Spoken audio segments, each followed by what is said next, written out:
Now we are going over trinomials. So the way we factor a trinomial is step one is we're going to look for our GCF. After we find our GCF, we are either going to use X method or we are going to use box method to factor or solve. So let's look at an example. Here they are asking us to solve. So that means we need a solution x is equal to, x is equal to, and x is equal to. So when I look at this, I'm looking for my GCF. They all have an x in common. So I can factor out an x. Next, I'm looking at 189, 6, and 3. They all have a 3 in common. So I'm going to factor out a 3.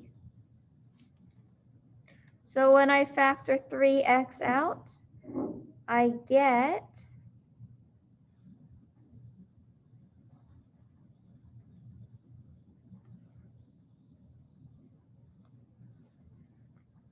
63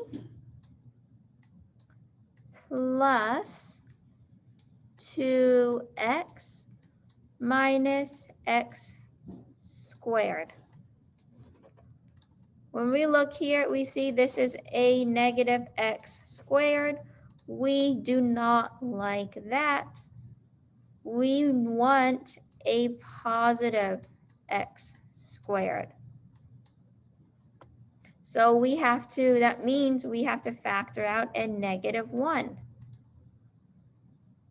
So when we factor out a negative 1, that means we're going to switch all of our signs.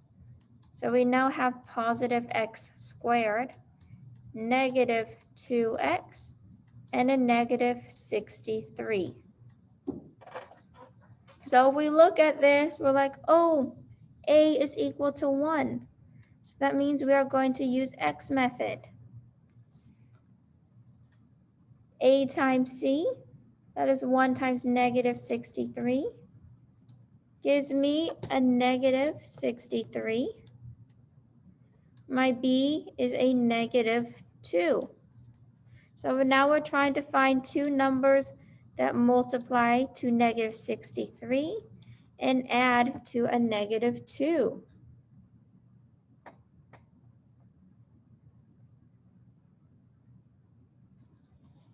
And we're going to get a negative 9 and positive 7. So when we write this in our factored form, so when we factor,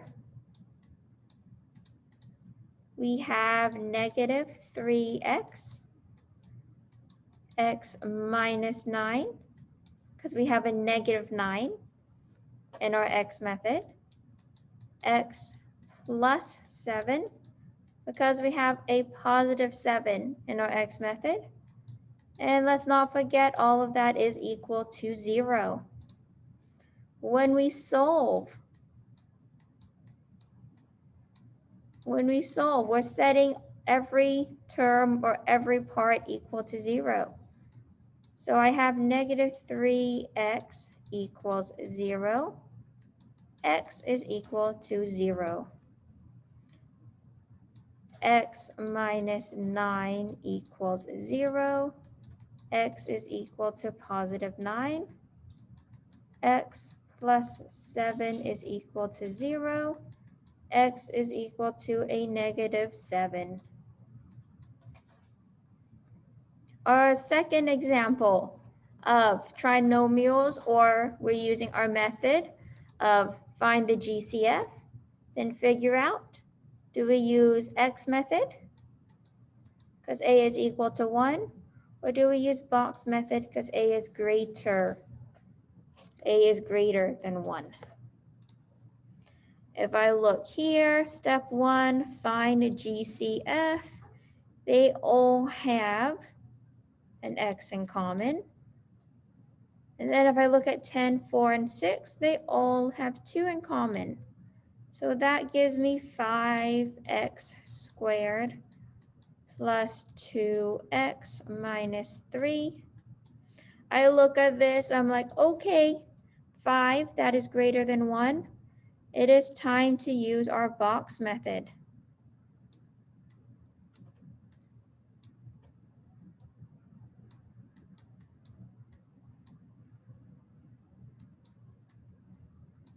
Then we're going to use our X method to help us find these two unknowns.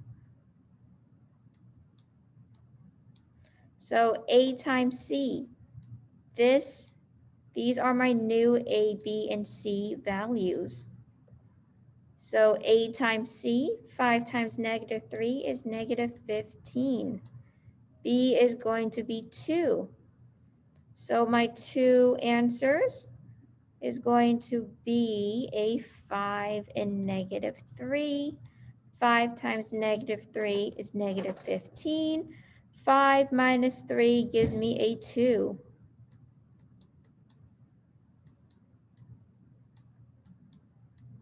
And just as a side note, it doesn't matter if we put 5x or negative 3.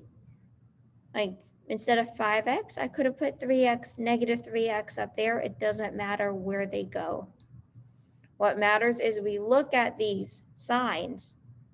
5x is positive. We pull out a positive number. Negative 3x, it's negative. We pull out a negative number. We're going to look at our first column that is up and down. My GCF is x.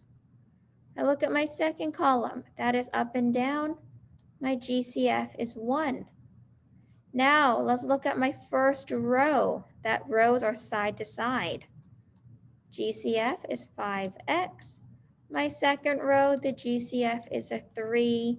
Therefore, my factored form is x plus 1 and a 5x plus 3.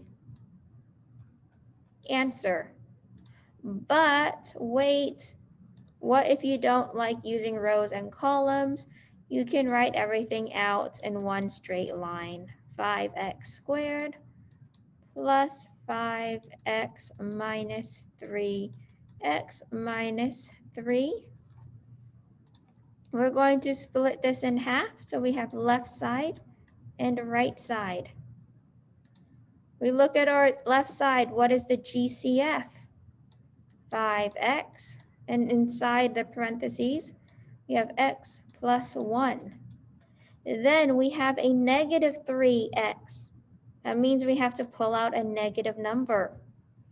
My GCF is 3. Inside my parentheses, I have x plus 1.